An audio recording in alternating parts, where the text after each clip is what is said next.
अभी आपके सामने जो पंक्तियां पढ़ी गई हैं, जिसमें कोहबर का एक बड़ा मधुर और उतना ही रहस्यमय चित्र प्रस्तुत किया गया है, उसको उसके हृदय रहस्य को हृदयंगम करने की चेष्टा करें। वैदिक विधि से विवाह की परंपरा संपन्न होने के बाद लौकिक परंपरा के ही अनुकूल जनकपुर की युवतियां, श्री सीता जी की सखियां, चारों राजकुमारों को कोहबर में ले जाती। उस कोहबर में चारों राजकुमार हैं, चारों वधूटियां हैं और वहां पर एक हास्य विनोद प्रमोद का वातावरण छाया हुआ। गोस्वामी जी कहते हैं कि वो उस समय का जो आनंद है वो वस्तुतः वाणी का विषय नहीं है, वह तो उसका अनुभव तो केवल सखियों ने, अलियों ने किया। इस विषय की व्याख्या करने की हो चुकी। पर जिस बात की ओर गोस्वामी जी हमारा ध्यान आकृष्ट करना चाहते हैं और जो कोहबर प्रसंग का प्राण है, वह है जब सखियां श्री राम का दर्शन सामने देख रही है, कर रही है, वहां पर श्री सीता जी श्री राम का दर्शन जिस पद्धति से कर रही है, सर्वथा अद्भुत। वे श्री राम को प्रत्यक्ष सामने नहीं देख रहे, वे अपने हाथ के मणि कंकण में श्री राम का जो मणि में प्रतिबिंब पड़ रहा है, वो उसे देख। और इसके साथ साथ गोस्वामी जी ने एक अद्भुत बात कही, और वो ये है कि उस दर्शन के साथ साथ सीता जी के हृदय में प्रतिक्षण वियोग का भय बना हुआ, तो वियोग न हो जाए इसके लिए वो जो मन कंकण में दर्शन कर रही है, वे अपने हाथ को नहीं हिलने देती। और स्पष्ट है कि अगर हाथ हिलेगा तो मन कंकण में जो रूप दिखाई दे रहा है वो दृष्टिगोचर होगा, और उसके साथ साथ अपनी दृष्टि को भी बिल्कुल स्थिर किए हुए हैं मन कंकण के रूप में। उसे भी एक क्षण के लिए अन्य कौन कौन बैठे हैं, कौन सी सखियां हैं, बस उसे देखे बिना अपलक दृष्टि से श्री राम के रूप से प्रतिबिंब को देखे। आइए थोड़ा ये प्रसंग का जो दो पक्ष है उस पर दृष्टि डालें।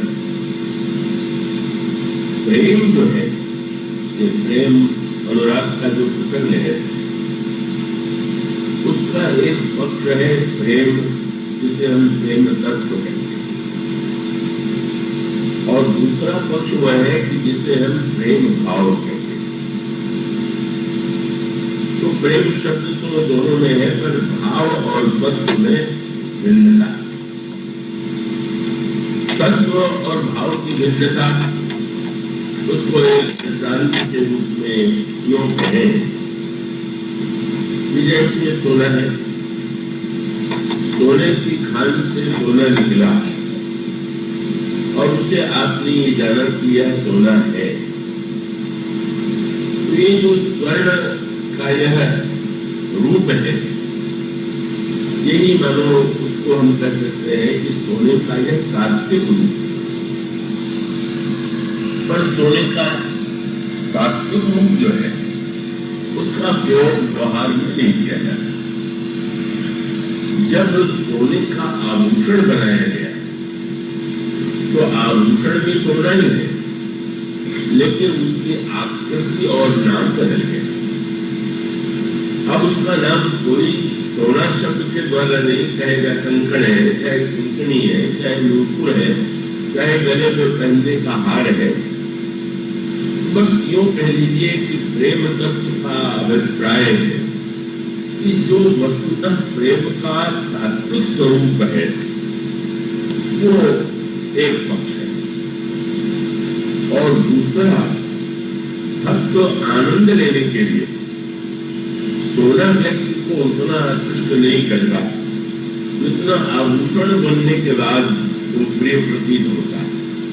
आभूषण को धारण करके प्रसन्नता होती है, सोने को धारण करने पर भले ही वो मूल्यवान हो, मूल्य में तो कोई अंतर नहीं, बल्कि ये भी हो सकता है कि आभूषण बनने पर शायद मूल्य थोड़ा कम भी हो जाए। खरीदते समय तो अधिक ही देना पड़ता है, पर जब लौटाने जाएंगे तो वो बड़ा दाम कम हो जाएगा। लेकिन इतना होते हुए भी जानते हुए व्यक्ति आभूषण तो मेरा पसंद करता है, आभूषण धारण करके उसको बड़ा संतोष मिलता है, बड़ी प्रसन्नता होती है। मानो यह जो प्रेम तत्व है, यहाँ पर उस दृष्टि से दोनों पक्षों पर दृष्टि डालें। मुझे आशा है कि आप प्रबुद्ध हैं और आप एकाग्र से उसे ग्रहण करें। भगवान श्री राम और श्री सीता जी का जो प्रेम है वो वस्तुतः तत्व ही है। का भाव जो है वो अन्य भक्त है, उनका जो प्रेम होता है वो भाव का है, और सीता जी और श्री राम का जो प्रेम है वो भावनात्मक नहीं है, तात्विक। पर तात्विक होते हुए भी भक्त उसे भावना के माध्यम से उसका आनंद लेता है। इसलिए कल की कथा मुझे याद होगी, भगवान राम ने जब सीता जी के पास अपना संदेश भेजा, प्रेम संदेश भेजा, तो उन्होंने ये कह दिया, और वो शब्द बड़े महत्व का है। भगवान राम जैसे अपने स्वभाव के विषय में जैसे एक दिन आपको सुनाया गया था, तो उन्होंने कहा हनुमान तुम मेरा स्वभाव जानते हो। क्या भगवान ने सुंदरकांड में कह दिया, कुछ लोग स्वभाव जानने वाले संख्या में बहुत कम है, पर कुछ तो है।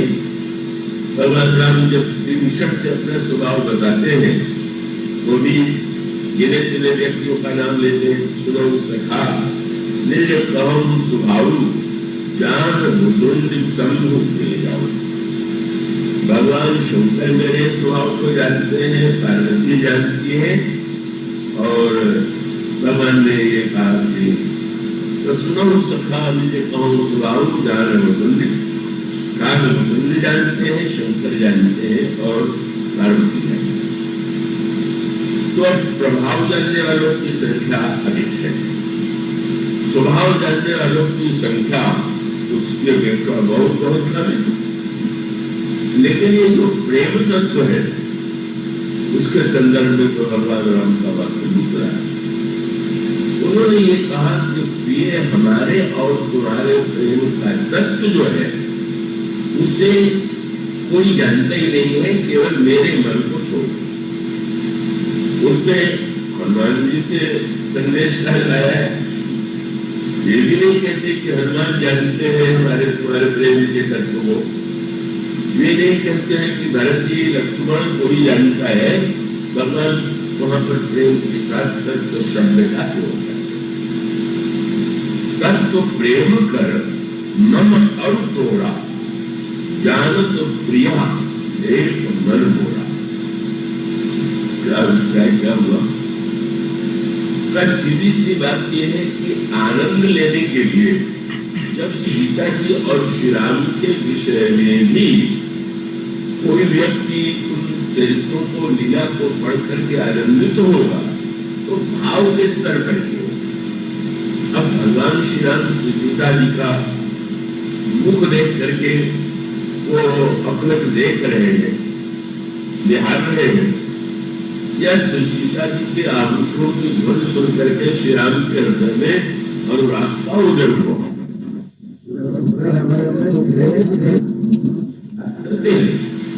यह पक्ष जो है तात्विक नहीं है, भावनात्मक। उसका अभिप्राय योग भी जब होता है तो दो अलग अलग व्यक्ति है तो योग हो, और संयोग भी जो होगा वो दो अलग अलग व्यक्ति होगा।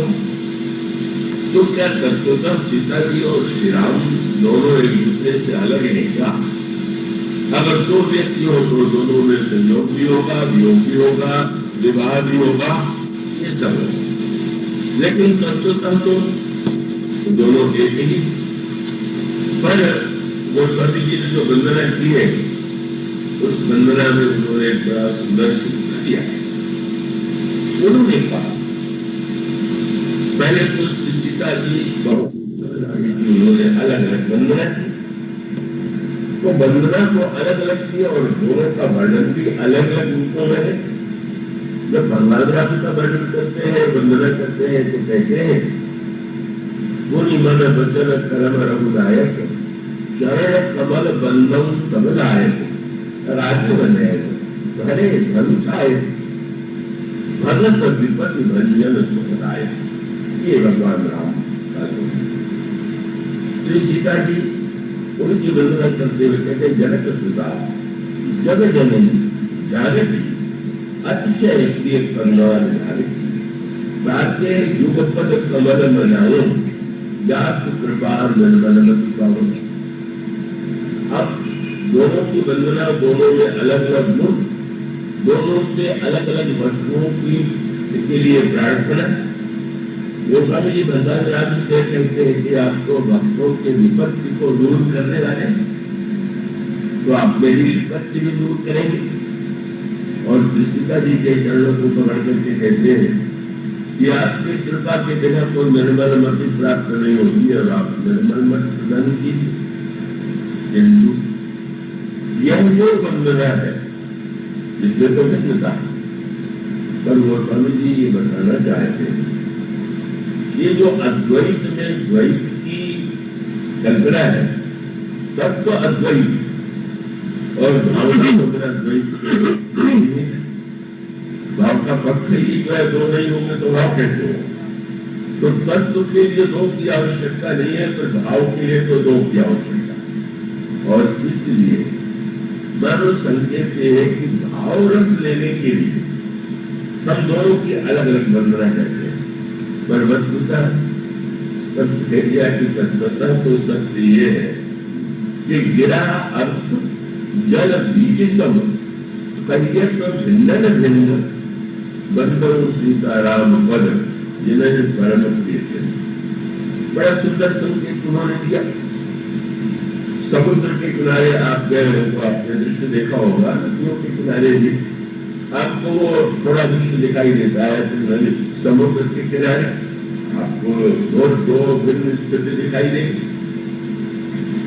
कभी तो समुद्र आपको बिल्कुल जल शांत एकदम स्थिर दिखाई दे, और कभी आप देखेंगे समुद्र में लहरें उठ रही हैं। वो लहरें कोई साधारण नहीं होती है, बड़ी ऊंची, और उसके साथ साथ समुद्र में उसके साथ जुड़ा हुआ एक दृश्य होता है भाटा जिसे कहते हैं। समुद्र जब ऊपर की ओर बढ़ता है तो ऐसा लगता है कि वो आगे चला आ रहा है, लहरें उठ रही है और समुद्र आगे बढ़ रहा है। और कुछ घंटों के बाद ये दिखाई देता है कि वो धीरे धीरे समुद्र पीछे जा रहा है। तो अब प्रश्न तो ये है कि क्या समुद्र सचमुच बढ़ और घट जाता है क्या? क्या समुद्र में 2 घंटे में अधिक जल आ गया और बाद में समुद्र में 2 घंटे में जल घट गया? दिखाई तो दे रहा। जब ज्वार आता है तो लगता है कितना जल है, कितनी अथाह जलराशि है। भाटा आता दिखाई होता है तो दिखाई देता है कि तो जल पिछड़ गया, पीछे चला गया, थोड़ा है। लेकिन न समुद्र बढ़ा, न उसका जल बढ़ा, न घटा। और जब समुद्र में लहरें हैं तो क्या आप जब कहेंगे तो यही कहेंगे कि समुद्र में लहरें उठ रही। लहरें में क्या होता है? लहरें क्या कोई समुद्र से अलग है क्या? जो जल है वही जल आपको जब तरंगायित दिखाई देता है तो आप तरंग कहते हैं, लहर कहते हैं। और जब वो शांत होता है तो आपको लगता है मानो गोस्वामी जी कहते हैं कि वस्तुतः जैसे जल और तरंग में भेद न होते हुए भी देखने वाले को तो भेद लग रहा है। भाषा में बोलेगा भी तो कहेगा कि भाई समुद्र में रहने उठ रही है तरंग कचारों समुद्र में तरंग परिव्याप्त है, पर उन्होंने कहा कि जानने वाला व्यक्ति जानता है और उसका अभिप्राय जो समुद्र का जो जल है वो मानो तत्व है और लहरें जो है वो मानो भावना भावना की लहरें, बस ये उसके एक रस वृद्धि थे। शांत समुद्र के किनारे बैठे तो बिल्कुल शांत ही, और उसका वो रूप देख करके उसकी गर्जना उसका उठना उसका नीचे जाना तो एक अद्भुत का अगर मैं भी स्वभाव करे तो बदल नहीं सकता है, और दूसरा व्यक्ति जो है उसका आनंद भी ले सकता है। तो मानो श्री सीता जी और श्री राम क्या है, श्री राम यदि जल है तो सीता जी नीचे तरंगे और एक ही, लेकिन फिर भी व्यवहार में दोनों को अलग कहते हैं और अलग दिखाई देता है। और इसी प्रकार से उन्होंने दूसरा दृष्टांत दिया वाणी और अर्थ। वाणी और अर्थ में कोई भिन्नता नहीं, लेकिन उच्चारण जैसे आपके सामने तो पाई पड़ेगी और उसके बाद वो उच्चारण किया गया वो वाणी, और उसके बाद समझाने की चेष्टा की गई कि इसका अर्थ ये क्या। तो अर्थ तो वाणी में ही समाया हुआ है, उससे अलग नहीं, लेकिन अंतर है कि नहीं, बोले कहिए तो भिन्न न भिन्न, कहने के लिए तो दोनों भिन्न जो है वो करने पड़ेगा। आपको वाणी में उतना आनंद नहीं आता जितना अर्थ में आता। ये तो उसका मूल उद्गम जो है वो वाणी है, समाया हुआ सब वाणी में ही है, लेकिन व्यक्ति को बोधगम्य कब होता है। आप कभी कभी कहते हैं कि ऐसी बात तो कभी ध्यान में भी नहीं आई थी, तो उसका अर्थ तो यही हुआ ना कि वो नहीं आई थी, आपके ध्यान में न आवे मेरे ध्यान में न आवे, इससे क्या अंतर पड़ता है। वो तो वस्तुतः जो है वो तो है ही है, और इसलिए ये जो तत्व और भावना का पक्ष दो है, भगवान राम और सीता तत्वतः न दो व्यक्ति हैं न तो पति पत्नी है। आपसे पूछा जाए भगवान राम का सीता जी से क्या संबंध है, यही प्रश्न गांव की स्त्रियों ने सीता जी से कर दिया था। वन के मार्ग में गांव की स्त्रियों ने राम के विषय में जो जिज्ञासा प्रकट किया वो तो बड़ी बड़ी भावनात्मक और उतनी ही तात्विक है। भगवान राम सीता जी के साथ विराजमान है वट के नीचे, लक्ष्मण जी थोड़े हट करके बैठे हुए हैं, गांव की स्त्रियां आकर के सीता जी के पास बैठ जाती है और बड़े विनम्र शब्दों में कहते हैं कि हम तो आप जानती हैं आप राजकुमारी हैं और हम गांव की गंवार स्त्रियां हैं, तो हमें तो राजमहल का कोई शिष्टाचार क्या होता है ये पता नहीं, राजकुमारियों से कैसे बोला जाता है इसका भी ज्ञान हमें, इसलिए हम बोलेंगे तो हो सकता है कि उसमें असभ्यता जान पड़े। जब गंवार है बोल रहा है तो फिर गंवार से तो क्या कोई बुरा माने, और इसलिए प्रारंभी उन्होंने यही कहा कि आज तुम्हारी विनय हम करेगी ये सुहाय पशु पूछट डरही और साथ साथ कह दिया विलगन मानव जान गंवारी। आप पहले ये समझ करके व्यवहार करें कि गंवारियों से बात कर रहे हैं, पर गंवारियों ने जो प्रश्न कर दिया उसका उत्तर देने में सीता जी इतने संकट में पड़ गई कि उन्हें लगा कि उन गंवारियों ने जैसा प्रश्न किया वैसा तो अब किसी ने नहीं किया। भगवान सीता जी से आज तक वो प्रश्न किसी ने नहीं किया था जो उन गंवारियों ने किया। सभी ये जानते थे कि सीताराम पति पत्नी, और वो गांव की स्त्रियों को भी समाचार न मिला हो ऐसी तो कोई बात नहीं, और जैसे वो बैठे हुए हैं वो उसको देख के भी कोई समझ सकता है, लेकिन उसके बाद भी उन्होंने जो प्रश्न किया वो यही था, और प्रश्न भी कैसा। अब साधारणतया अगर व्यवहार में मर्यादा में देखे तो कोई मूर्ति मर्यादा में दूसरे की ओर न देखेगी। सोने श्यामल गौर किशोर वर सुंदर सुषमा ऐन सरद सरवरी नाथ मुख सरद सरोरुह ने एक उपमाओं के द्वारा और कोटि मनोज लजावनी हारी करोड़ करोड़ कामदेवों को लज्जित करने वाले जनकपुरवासिनी नागरियों से भी कमारियां बाजी लेगी। जनकपुरवासिनी स्त्रियों ने भी देखा था तो भी उन्होंने काम का स्मरण किया, पर उन्होंने कहा था जनकपुर की स्त्रियों ने कि सखी इन कोटि काम छवि जीवी, सखी इन्होंने करोड़ों कामदेव की छवि को जीत लिया। पर गांव की स्त्रियां कहती ने कौन की मनों से लजावनी है। अंतर क्या है? बोले जीतेंगे तब में जब पहले लड़ाई होगी। जब लजा के काम सामने नहीं आया तो क्या लड़ना और क्या है? तो गंवारियां तो और अधिक आगे निकल गई। सीता जी चकित हो गई। हमारी सखियां भी जो नहीं कह पाई गांव की गंवारियां कह रही। और उसके साथ साथ कवितावली में तो गोस्वामी जी ने यहाँ तो थोड़ा ऐसा मर्यादित कर दिया है, लेकिन कवितावली में उन्मुक्त भाव से बड़ा ही मधुर चित्र प्रस्तुत करते हैं। और उसमें यहाँ जो उन्होंने नहीं कहा उसको और स्पष्ट कर दिया। अति आश्चर्य है क्या कि कैसा है किसी को अब पता न हो और पूछा तो ठीक है, अब पूछे जा रही क्यों पूछ रही। और तब जब रमण को गोस्वामी जी ने कहा कि वो प्रश्न उन्होंने योग किया।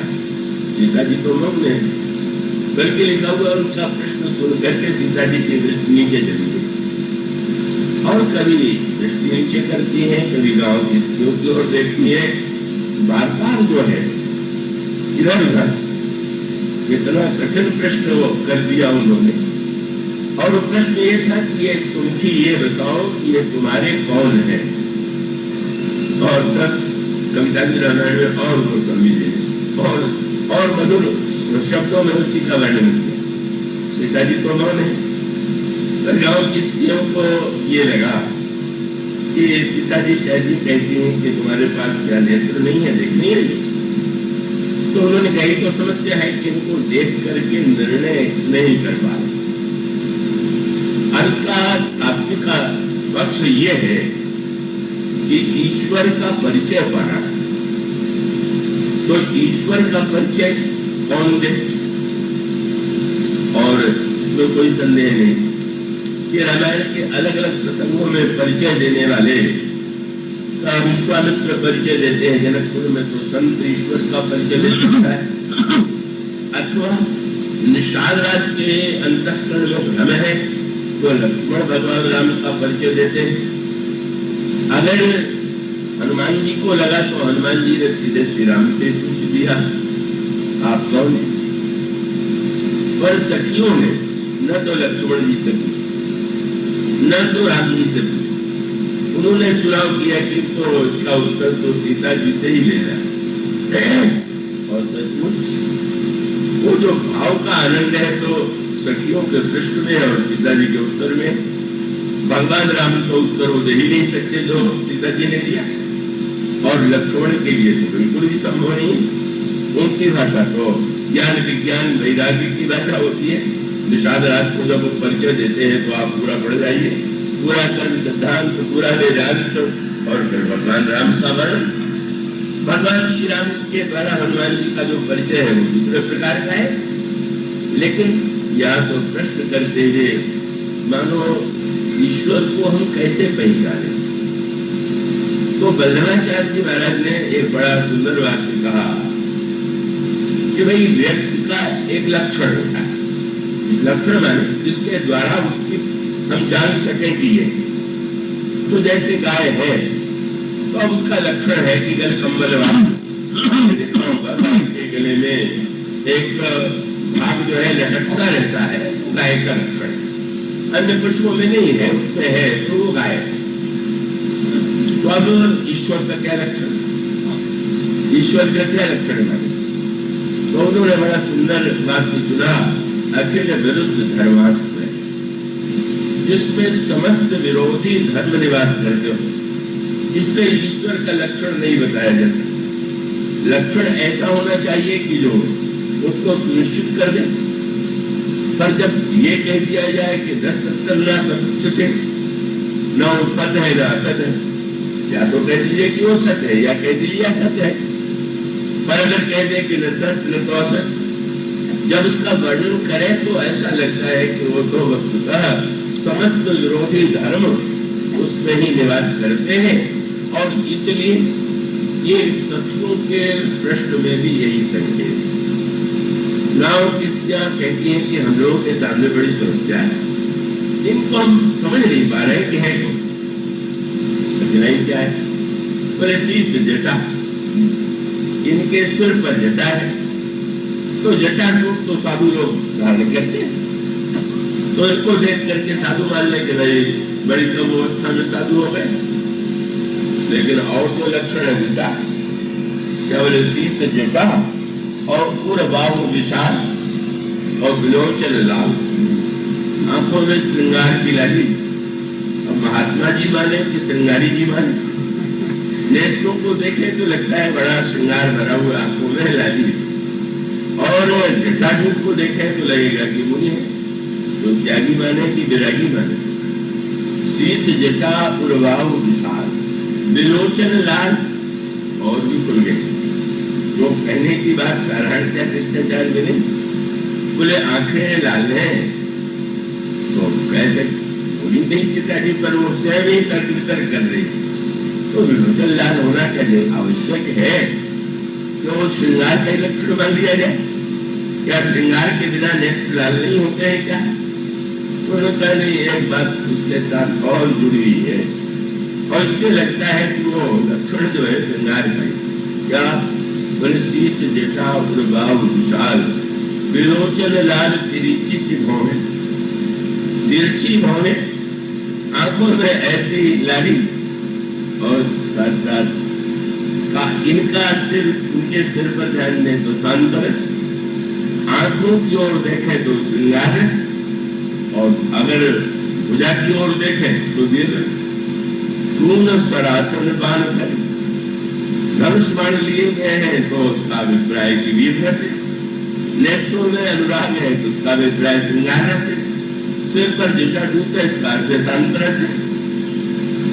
जब ये कह दिया फिर भी सीता जी तो मौन है, और उसके बाद फिर वो एक दो रामायण की संगति है कि सीता जी से उन्होंने प्रश्न क्यों किया, और प्रश्न क्या था? सुनो कि कहो को हानि तुम्हारे, ये तुम्हारे कौन?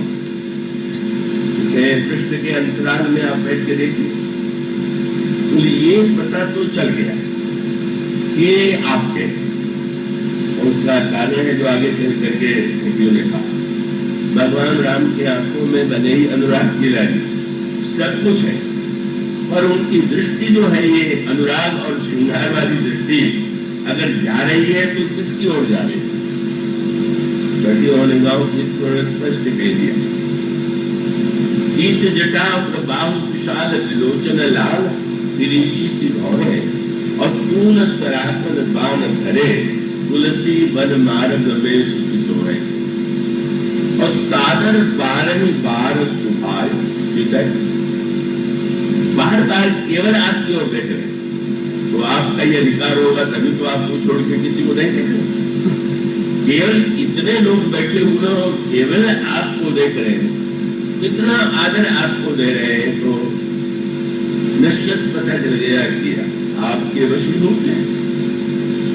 अब सीता जी से यही जा रही है, फोटो पर मंद हल्दी आ गई, किशोरी जी कह सकती है ने नहीं बोली, पर दूसरा कोई हो तो कह सकता है कि तुम्हें क्या लेना देना, ये हमारी कौन है और क्या है, ये हमारे के बीच की बात है, तो तुम्हें अब तुम तुम्हारे कौन। सखियों ने कितनी बड़ी बात कह दिया, वो तो जब तक उसको मर्यादा से ऊपर करके प्रेम की भाषा के रूप में न देखे, तब तक वो बात तो बड़ी अच्छी नहीं। उन्होंने कहा कि हमें आवश्यक है। आपकी ओर देख रहे हैं, ठीक है, आपके हैं तो आपकी ओर देख रहे हैं। मेरे सागर बारह बार सुहार चिटे तुमको हमरो मन हो। हमें तो बड़ा बड़ा संकट, समस्या आपके सामने थोड़ी है, समस्या तो हम आपके सामने। तो पूछती ग्राम बधूस ये सो, यह सामरो सो सखी रावरो करो है। कहिए तो बताइए सखी, ये सावज वर्ण का राजकुमार आपका कौन? मन उसका अभिप्राय ये है कि भक्ति देवी तो भगवान जो है वो तो सर्वतंत्र स्वतंत्र है, पर उनको परतंत्र कर कौन बनाएंगे? बोले भगत अवश्य ही बस थे। उस स्वतंत्र ईश्वर को भी भक्तों ने और भक्ति ने पराधीन बना दिया। हम भक्त पराधीनों, भगवान यही बात कहते हैं, मैं तो भक्तों के पराधीन।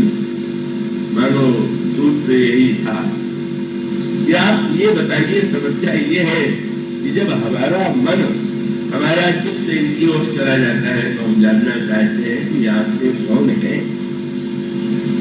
और उसके अंतराल में एक दूसरा रास्ता।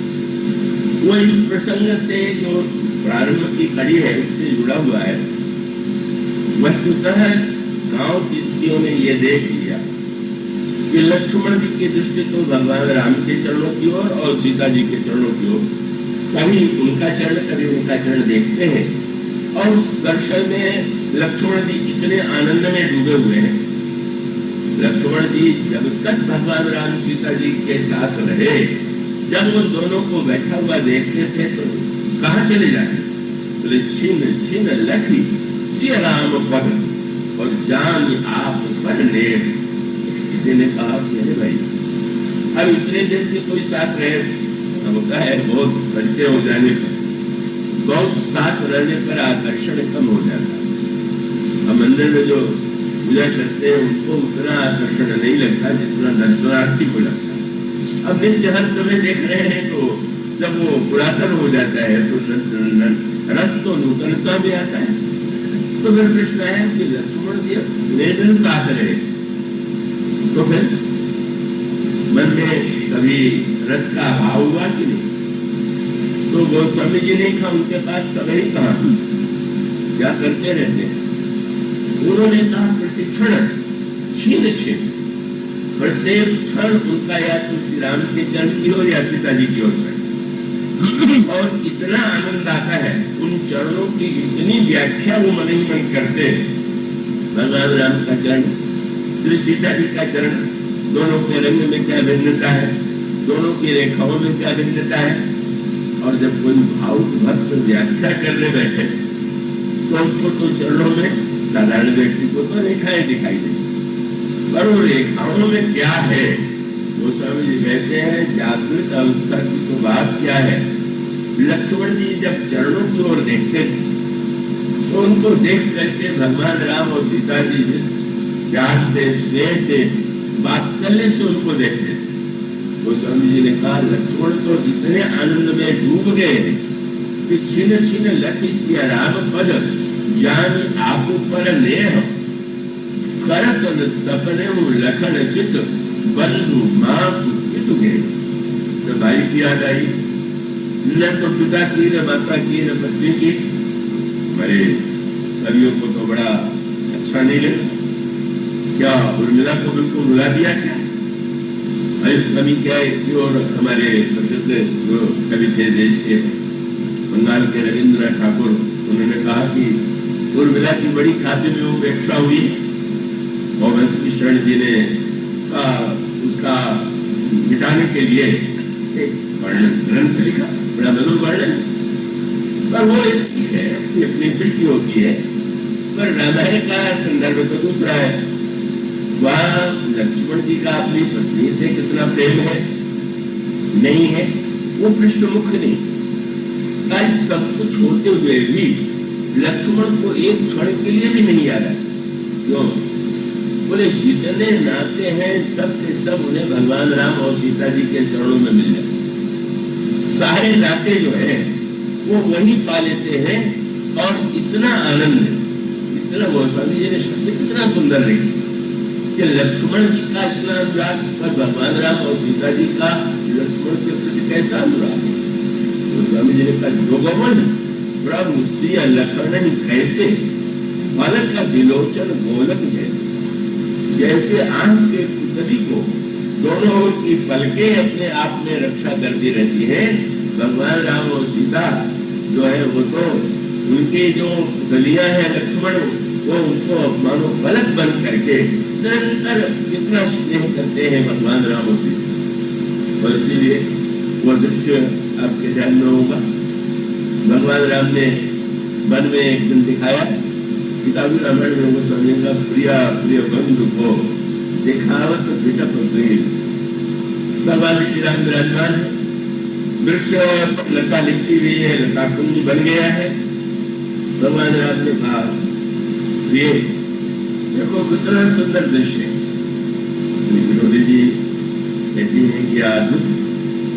भगवान राम ने अपनी भाषा में कहा, मुझे तो लगता है कि कितना सौभाग्यशाली वृक्ष है, अकेला होता तो वह सौंदर्य कहाँ होता जो लता के द्वारा आलिंगित होकर के, लता जिस तरह से अपनी कोमलता से अपनी सुंदरता से वृक्ष को आच्छादित किए हुए है, तो लगता है कि वृक्ष बड़ा ही सौभाग्यशाली है जिसको ऐसी लता मिली।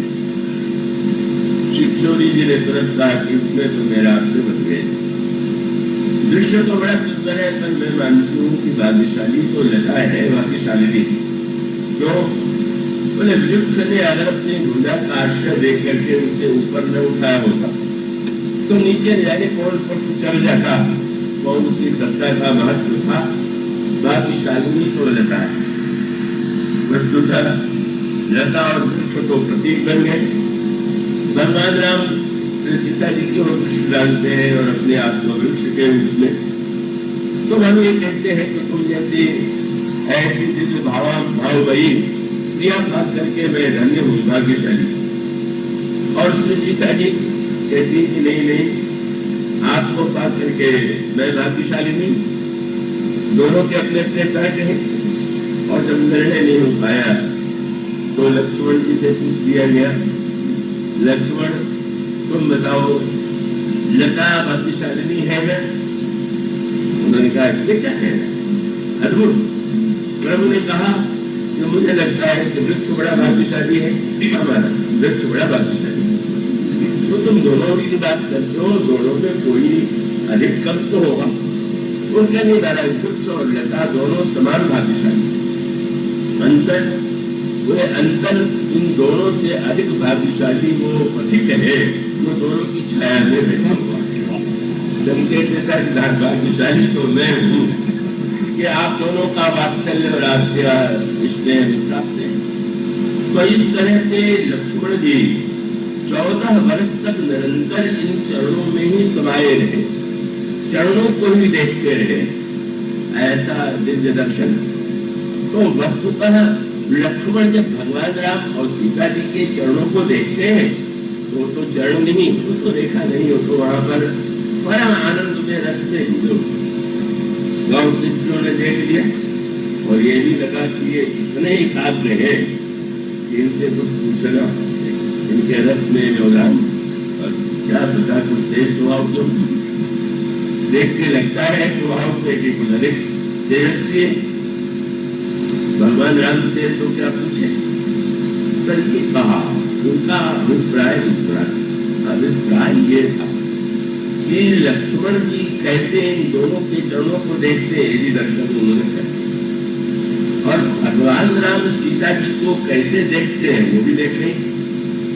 लेकिन सीता जी के देखने की पद्धति तो जो कोहबर में है वहां पर भी वो श्री राम को नहीं देख रही।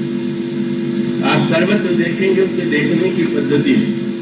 कोहबर में वो लगा यही कि अपने हाथ को देख रही है, मणिकंकण को देख रही है, और लंका में बैठी हुई है तो देख के नहीं लगता है कि भगवान राम के चरणों की याद कर रहे। तब हनुमान जी ने जाके देखा कि निज पद नयन दिए, सीता जी के नेत्र अपने चरणों की ओर लगे। कोहबर में भगवान राम सीता जी का नेत्र जो है अपने हाथ की ओर लगा, और लंका में सीता जी का नेत्र जो है अपने चरणों की ओर लगा हुआ अंतर है। वहां ये कोवर में कर है और वहां पर है, पर वो शब्द दोनों में समान। क्या यहाँ पर निज पानी मनिमा, अपने निज पानी मनिमा देख, और वहां पर भी निज पद नयन, पर वस्तुता है मन कहाँ है, देख रहे चरणों। दूसरा जी ने कहा निज पद नयन दिए मन राम चरण वाली। देखने वाले को लगेगा कि अरे तो अपने चरणों को ही नहाते, लेकिन वस्तुतः उनका मन जो है वो श्री राम के चरणों में समाया हुआ। इसलिए स्वाभाविक रूप से सीता जी का देखना समझ में आने वाली वस्तु है। तो गांव की स्त्रियों ने जब ये कहा या और वर्णन किया, तो उनका उद्देश्य था कि परिचय देने के लिए एक बार तो उनकी ओर देखेंगे, और देखेंगे तो ये भी पता चल जाएंगे कि ये कैसे इनको देखेंगे। दोनों को तो देख लिया, वस्तुतः परिचय सांसारिक रूप से ज्ञात है, बस थोड़ा परिचय का जो पद्धति और वो रस जो है वो शब्द का विषय तो नहीं है। जो निरस व्यक्ति है वो क्या करें, तो सीता जी कह सकती कि हाँ ये हमारे पति है, बाकी में कहा जा सकता था। जी ने थोड़ा साहित्यिक मोड़ दे दिया, उन्होंने कहा कि पिताजी ने कहा कि हमारे देवर है और ये जो श्याम वर्ण के हैं उनके ज्येष्ठ है, तो थोड़ा घुमावदार ढंग से का ये वर्णन कर दिया गया। श्याम उन्हीं के ज्येष्ठ है, लेकिन गोस्वामी जी अंतरंग जो है वो तो लक्षण भावनाओं से उत्प्रोत। गोस्वामी जी ने ये कहा कि सीता जी ने सबसे पहले क्रम बदल दिया। उन्होंने पूछा श्री राम के विषय में और लक्ष्मण जी के विषय में, तो उन्होंने लक्ष्मण जी का परिचय पहले दिया, और पहले भी दिया तो वाणी से दिया, और वाणी से परिचय देने में सबसे पहले लक्ष्मण के स्वभाव की प्रशंसा की। सीता जी को डर ये लगता है कि मेरे देवर को लोग समझ नहीं पाते, इसको अधिकतर लोग समझ लेते बड़ा तेज है, बड़ा टेढ़े स्वभाव का है, इसलिए गांव के स्त्रियों से पहले कह दिया इनके विषय में ब्रह्म मेहनत पढ़ना सहज स्वभाव, ये बहुत ही सीधे स्वभाव के हैं। सहज स्वभाव सुभग बड़े सुंदर है। तरुण गौरी गौरवण के हैं, नाम लखन लघु देवर गौरी, ये हमारे छोटे देवर है। इसका अर्थ है कि भरती है वो नहीं है तो मेरे छोटे देवर।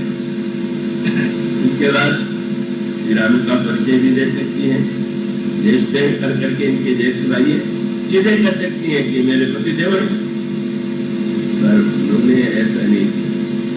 सीता जी सखियों की इच्छा को समझ गई। दो कारणों से उनको लगा ये वस्तुतः परिचय ही नहीं चाहती है, मैं कैसे देखती हूँ, ये इसकी उत्सुकता एक। और दूसरा तात्पर्य था कि जीव का परिचय शब्द के द्वारा दिया जा सकता है, पर ब्रह्म जो है वो तो वाणी का विषय नहीं। लक्ष्मण जीव है तो उनका परिचय दे दिया, पर ब्रह्म का परिचय जब देने लगे तो दोनों पक्ष है। एक तो गांव की स्त्रियों की इच्छा जो है समझ गई क्या चाहती है, और दूसरे उनको लगा, गोस्वामी जी ने कहा पहले तो सीता जी बार बार सोचती रही क्या करे, पर उन्होंने परिचय देने के लिए एक नई पद्धति का आविष्कार किया। सीता जी ने पहला कार्य किया कि परिचय देने के पहले अभी तक तो मुख खुला हुआ था, घूंघट नहीं था, और तत्काल आपने घूंघट अपने मुख पर डाल दिया। न समझ में आने वाली बात है।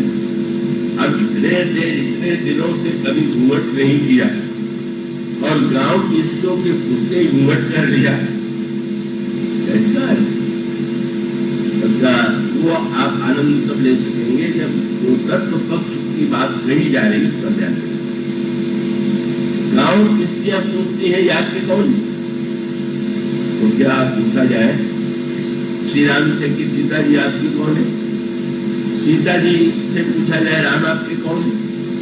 आप जल और तरंग के विषय में आप देख रहे हैं कि और पूछे कि भाई जल और तरंग का क्या संबंध है, तो आप कल्पना चाहे जो कर दी। आप कह दीजिए कि जल में तरंग दिखाई, जल में तरंग है इसलिए पिता जल है और तरंग पुत्री। आप कह दीजिए जल और तरंग क्रीड़ा कर रहे हैं तो पति पत्नी। आप कह दीजिए जल और तरंग साथ में रहे हैं तो सखा है। पर ये तो सब आपकी कल्पना है। आपके मन में जैसा भाव आ रहा है आप वैसी कविता बना दे रहे, पर वस्तुतः तो सत्य है कि जल और बीज दो है ही नहीं। तो सखिया जब कहती है बताइए आपके कौन है, तो बड़े संकट में पड़ गई, क्या बता मैं इनसे कि कौन।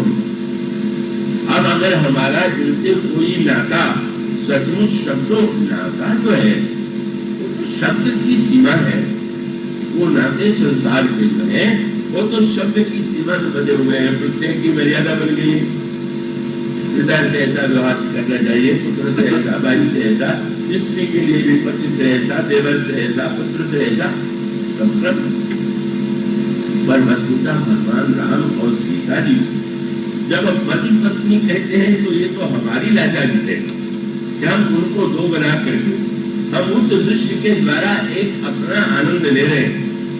वस्तुतः उन दोनों में कोई नाता है, तत्व तो अभिन्न है, एक दूसरे से अलग है।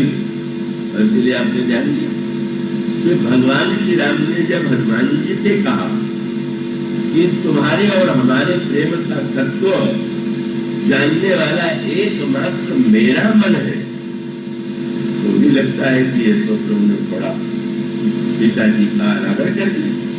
तो व्यक्ति बहुत प्रेम करते हैं तो वो आपस में बात करेंगे तो यही कहेंगे तुम्हें हमारे तुम्हारे हृदय का प्रेम तीसरा क्या जाने, वो तो अभी तुम जानते। तो भगवान राम को इतना तो कहना चाहिए था कि प्रिय हमारे और तुम्हारे प्रेम का तत्व हम और तुम, हमारा और तुम्हारा दोनों का मन जानता है, तीसरा क्या जाए। पर प्रभु ने आग्रह पूर्वक कहा कि ना जानत प्रिया एक मन, केवल मेरा मन। इतनी बड़ी बात कह दी है, आपने ध्यान दिया। भगवान का तात्पर्य है कि अगर दोनों का दो मन होता तो तत्व ही क्या होगा। वस्तुतः अगर भावनात्मक दृष्टि से देख तो भगवान श्री राम मानो ये बताना चाहते हैं कि लगते हम लोग दो हैं पर वस्तुतः तो मन एक ही। इसको भक्तों ने दूसरी पद्धति से कहा। वृंदावन के श्री बड़े रसिक संत हुए हरिवंशी महाराज, उन्होंने श्री राधा कृष्ण के संबंध में बड़ा एक मधुर और उसमें एक मन मोड़ा वहां के संदर्भ में उसकी बड़ी मधुर व्याख्या। श्री राधा रानी और गोपियों से बातचीत हो रही थी और श्याम सुंदर के प्रेम की प्रशंसा गोपियों से श्री राधा रानी कर रही। तो सखियों ने पूछ लिया कि आपको कैसे पता चला कि बहुत प्रेम करते। तो उन्होंने यही कहा कि जो ही भावे मुझे सोई करे प्यार। सखी इतना प्रेम करते हैं कि जो मुझे अच्छा लगता है बस वही करते हैं। तो ये तो पर संसार में सभी यही चाहते हैं, जो मैं चाहूँ वो दूसरा करे तो बहुत अच्छा, वो चाहे और उसे करना पड़े तो ये तो बड़ी संकट की बात है। पर जो हम चाहे वही करें तो बहुत प्रेम। और वही राधा रानी ने कह दिया। तो फिर संसार के स्वार्थ परायण प्रेमी कहलाने वालों में उनमें अंतर क्या रहा? अंतर आ गया क्या? अब गोपियों ने कहा कि अच्छा आप बताइए तो आपने इस समय क्या मांगा, क्या चाहा, उन्होंने कैसे पूरा किया। अब श्री राधा रानी तो चुप हो गई, बोले ही नहीं रही। जब बहुत नहीं बोली तो वो गोपियों ने कहा आपने कहा जो ही भावे मोहे सोई करे प्यारो, बता एक भी नहीं रही है। तब राधा रानी ने कहा कि बड़ा संकट मेरे सामने ये है कि जो ही भावे मोहे सोई करे प्यारो, तो जो ही प्यारो करे सोई मोही भाव। समस्या ये है कि जो कृष्ण प्रियतम करते वही मुझे अच्छा लगता है। मानो ये निर्णय करना ही कठिन है। ये राधा का मन देख करके श्री कृष्ण करते हैं कि श्री कृष्ण जो कर देते हैं वही राधा को अपना मन प्रतीत होता है। तो उसका अर्थ है कि दोनों अलग नहीं है। इसलिए वहां पर ये सत्य यही है कि जो ही भावे मुझे सोई करे प्यारो, पर जो ही प्यारो करे सोई मोही भावे। और वही जो चौपाइया है और यहाँ पर समानता है, वो कहते हैं मेरी तो भावनी भावती और प्रियतम के नैनन में ही प्रियतम भयो चाहे मेरे नैननी को तारो। दूसरा गया, ये क्या हुआ, ये क्या वर्णन है? बोले हित हरिवंश हंसिनी हंस श्यामल गौर बहु करे कौन जल तरंगन न्यार। अरे वो तो जल और तरंग अठखेलियां आपको लग रहा है, वाह वाह क्या अठखेली हो रही है समुद्र और तरंगों की, पर काहे की अठखेली, वो तो तत्व है एक ही। तो जो अभिन्न तत्व है, जहाँ संकेत ये है कि द्वैत है ही नहीं। गांव की स्त्रियां कहती है कि आपको बताना है कि ये कौन है, तो सीता जी ने घूंघट क्यों डाल दी? बोले अभी तक तो एक ही थे, अब तुम लोगों को दो बताने के लिए दोनों बीच में एक पर्दा डाले देते हैं। ये तत्व है, तत्व को भाव बनाना। तत्व ये है कि कोई दूरी नहीं, और भाव ये है कि अच्छा एक आवरण डाल करके नई पद्धति। मानो आज तक बोले अब सखी जब तुम कहोगी तो तुम्हें तो संतोष तब होगा जब मैं बताऊं कि मेरे ऐसा इनका नाता है। तो अब नाता बनाने के लिए तो भाई आवरण खाना नहीं है, संसार में परिचय देने के लिए आवरण हटाया जाता है, पर मेरे इनके नाते का परिचय बताने के लिए आवरण डालना पड़ेगा। और कितने सुंदर ढंग से जब पर उन्होंने अंचल डाल दिया तो फिर अब भगवान कैसे दिखाई दे? अगर कोई घूंघट न किए हुए हो तो दिखाई देगा, घूंघट करने को तो दर्शन बंद हो जाएगा। अद्भुत बात। वो प्रसंग जो कल आपके सामने कहा जा रहा है पूरे रामचरितमानस में, श्री किशोरी जी ने भक्त रूपा सीता जी ने प्रभु को देखने की इतनी अनोखी कलाओं का दर्शन कराया।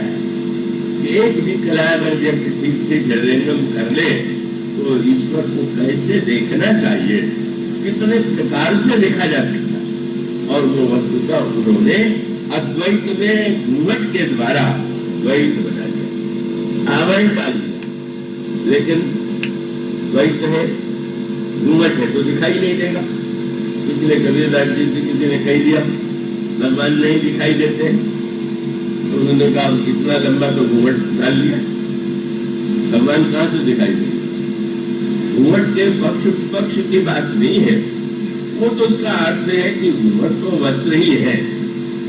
अब वो वस्त्र के माध्यम से तो एक अपनी अपनी पारंपरिक भावना धारणा बनी हुई है, उसका कोई तात्विक महत्व नहीं, उसका कोई वास्तविक महत्व नहीं है।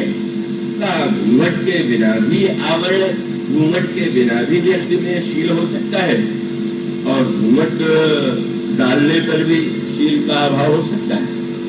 प्रदेश में जाता है गाँव में, तो मैं जा रहा तो दृश्य देखा और एक युवती बड़ा लंबा घूंघट डाले हुए अपने ससुर को खरी खोटी सुना है, गाली दे रही। किसी ने कहा क्या हुआ ये घूंघट?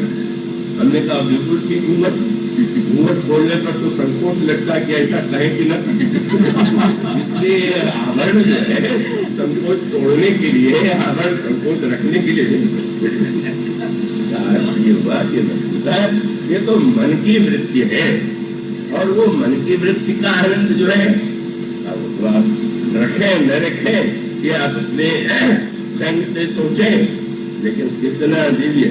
और उसके बाद कबीर ने जब कहा कि इतना घूंघट डाल रखा, तो अब घूंघट संसार में ईश्वर को इतने घूंघट हम लोग के मस्तिष्क में बने हुए हैं, कहीं जाति का है तो कहीं परिवार का है तो कहीं ममता का है, कितने पर्दे हमारे आंखों के सामने हैं।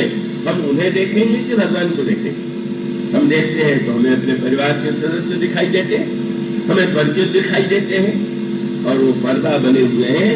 तो कबीर ने कह दिया घूंघट को पट खोलू रे, हटाओ तो इन पर्दों को, तो ही राम मिलेंगे। दूसरे आदमी से कहा गया तो घूंघट हटाना ही पड़ेगा, उनका नहीं। श्री किशोरी जी ने बता दिया कि नहीं, घूंघट के द्वारा भी देखा जा सकता है। रहे घूंघट कैसे? पूरे घूंघट तो डाल लिया, लेकिन उन्होंने ऐसा एक केंद्र बनाया, आप उसकी व्याख्या एक स्वतंत्र बहुरी बदन बिनु अंचल ढाकी प्रियतम उच्युतई। ऐसे घूंघट में एक और केंद्र बना करके भगवान श्री राम की ओर देख रहे और देखते समय भौम करी बाकी सीता जी की जो दृष्टि थी वो तिरछी हो गई और घूंघट के उस केंद्र से ओर से देखे और देख करके जिस समय सीता जी ने संकेत किया तो बड़ा मधुर संकेत बिना बोले लक्ष्मण जी के परिचय के विषय में जो शब्द से कहा श्री राम के परिचय में संकेत से वही कह दिया। लक्ष्मण जी का परिचय दिया बड़े सीधे स्वभाव के, मानो ये बताया कि लगते टेढ़े हैं सीधे, पर भगवान राम को जब देखा तो भवे टेढ़ी क्यों कर लिया? बोले लगते सीधे हैं पर बहुत बड़े टेढ़े ब्रह्म जितना टेढ़ा है उतना बहुत टेढ़ा होगा। इसका अभिप्राय है कि इनको देखना बड़ा कठिन है। इतना आवरण है और आवरणों के केंद्र में ऐसा स्थान खोज लेना कि जहां पर हम उसका दर्शन कर सके। जिस समय इस दृष्टि से सीता जी ने देखा तो स्वामी जी ने कहा गांव की स्त्रियों को तो ऐसा लगा जहाँ जिस समय ऊपर की ओर से उन्होंने नेत्र से तिरछी दृष्टि से देखा तो स्वामी जी का निज पति थी नहीं संतोष हो गया है। जिस दृष्टि से मैं देख रही हूँ तो तुम मान लो कि मेरे पति निज पति थी नहीं कहे उससे सैननी और तब सही भई मुझे सब ग्राम बधू धन्य हो गई। गांव की स्त्रियां इतनी आनंद क्यों? उस वाटिका में सीता जी ने श्री राम को देखा और उस खजाने को भीतर बंद कर दिया। लोचन मद रामणी पूरा आनी और तीनों पलक कपाट से आई, नेत्र मार्ग से हृदय में ले आई और बंद कर दिया। किवाड़ बंद है तो दूसरा नहीं जा सकता। आज गांव की स्त्रियों ने जब ये कहा ये कौन है और उन्होंने नेत्र की पलकें खोला और देखा तो मानो किवाड़ खुल गया और गोस्वामी जी ने कहा ऐसा लगा कि राजा ने स्वयं अपना खजाना लुटा दिया। उन गांव की स्त्रियों को ऐसा लगा भाई मुझे तो सब ग्राम बधूटी रंग राय रास जन रूपी इतनी कृपामयी है कि जब कोई उन्हें पाना चाहता है तो गवारी भी उन्हें पा करके धन्य हो जाती है। और भक्त देवी बताती है इनको देखने की दृष्टि जरा तिरछी दृष्टि चाहिए। तिरछी माने प्रेम तिरछा अनियोगति प्रेमणा स्वभाव कुटिलामति। संसार का व्यवहार जितना सहना है प्रेम जो है स्वभाव से ही तो उसकी गति जो है उसमें बंकी में ये वंक्यम दृष्टि से प्रेम और अनुराग के द्वारा ईश्वर को कैसे देखा जाता है। तो वो आनंद तत्वतः एक होने में उतना व्यक्ति को नहीं लगेगा जितना सीता जी श्री राम को देखे, श्री राम सीता जी को देखे। यह जो ईश्वर को देखने की दृष्टि है उसी का संकेत उस वाटिका में धनुष यज्ञ में विवाह के मंडप में और अंत में जनवासे में जितना हो सकेगा आगे कहा जाएगा।